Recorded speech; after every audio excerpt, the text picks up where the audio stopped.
Okay, welcome to part 2 of Economic Collapse and Jade Helm 15.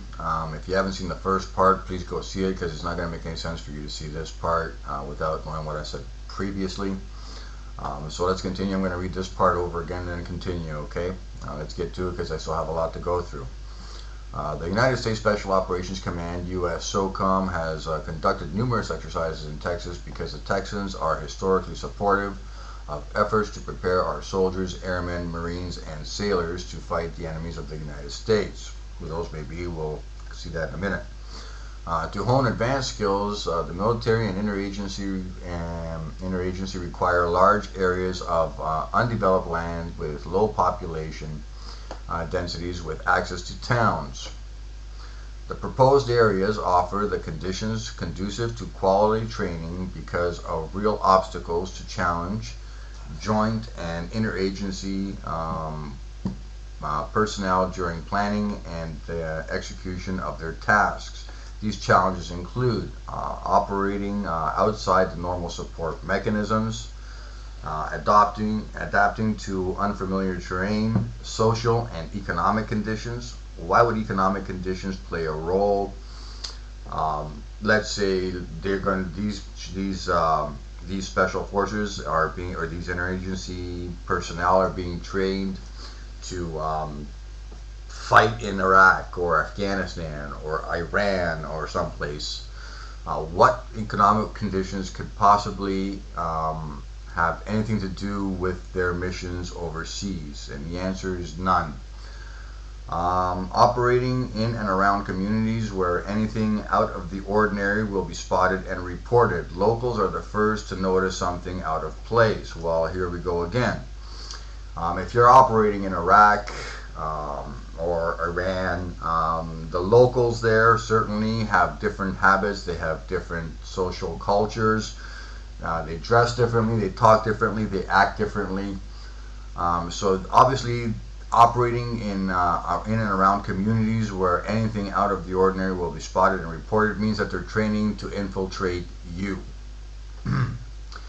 The opportunity to work with civilians to gain their trust and an understanding of the issues, really, and an opportunity to work with civilians to gain their trust and an understanding of the issues. Really, what are the issues, and why are you gaining civilians' trust? I mean, don't civilians automatically trust the U.S. Army as their army, despite the fact that they're breaking posse comitatus if they are, you know, deployed in the states. Anyways, aside from that, this is I don't know. This is just weird. It's freaking weird.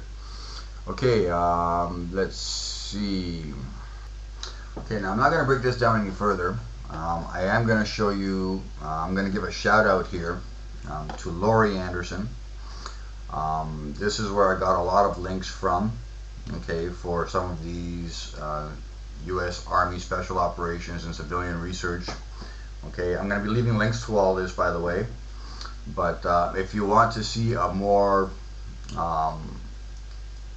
complete breakdown of Jade Helm, she does a super job in breaking it down. I'm going to be leaving a link for this video as well. I recommend that you all see it. She also has some more things going on, Digging Deeper Part 1. I haven't checked that out myself. But judging by the job she did on this, I would recommend it. Now, what does it all boil down to, guys? It boils down to this. Okay, I just showed you that these guys are looking to do unconventional warfare on, or they're practicing or training for unconventional warfare on U.S. civilians. Okay, the opportunity to work with civilians and gain their trust. Really, that sounds really weird to me.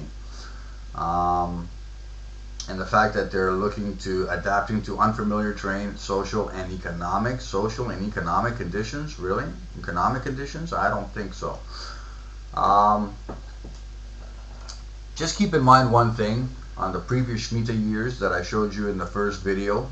Okay, we're in a Shemitah year right now, but 2007 and 8 was also a Shemitah year. And there was also a financial crisis then, and it's also 2001.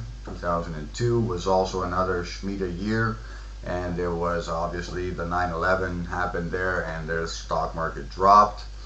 And we are now in another Shemitah year, 2015, which also could be the Jubilee, okay, which would make it even more significant. And let's not forget one more thing, that on the 9/11 attacks, I guess I don't know who you want to call it, the government, the U.S. Army, Navy, Marines, all the I guess the branches of the armed forces were running drills for the exact same thing that happened, for planes being hijacked and all that. And look and the exact drill that they were running, look what happened. I've also seen videos from Alex Jones and others that they're training for dirty bombs to explode, for dirty bomb drills.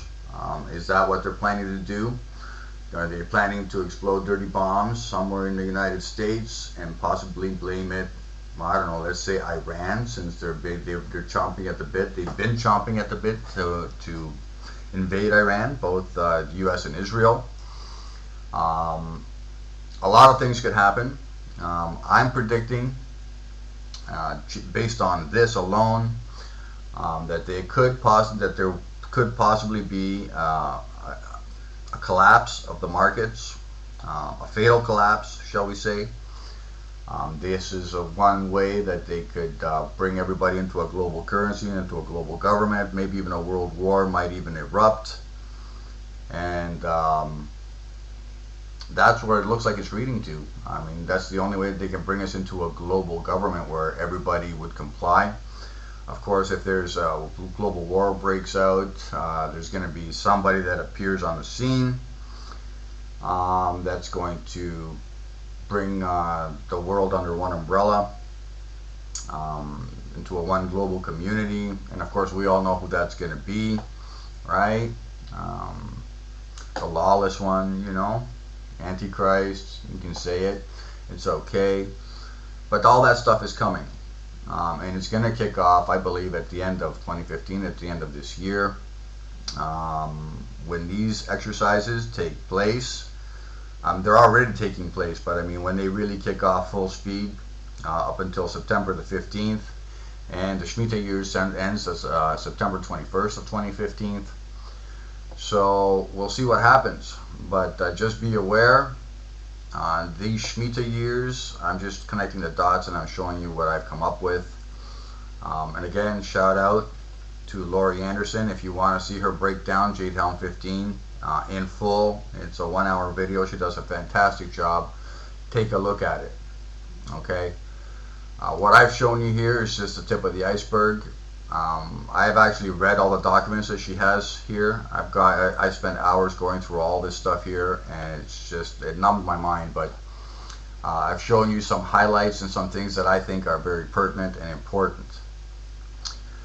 I hope you found this informative. This is the Canadian Greek. I'm out.